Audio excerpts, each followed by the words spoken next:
ফ্যাসিবাদী যেই রাজনৈতিক দল কিংবা রাজনৈতিক জোট বাংলাদেশে ফ্যাসিবাদ প্রতিষ্ঠা করেছিল, বিচারের সম্পূর্ণ বিচার না হওয়া পর্যন্ত তারা রাজনীতি করতে পারবে কি পারবে না এই প্রশ্নটা আমরা জনগণের কাছে ছেড়েছি।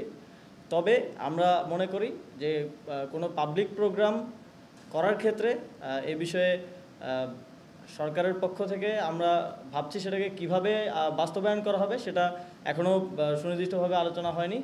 তবে আমরা এটাকে অবশ্যই নিরুৎসাহিত করব।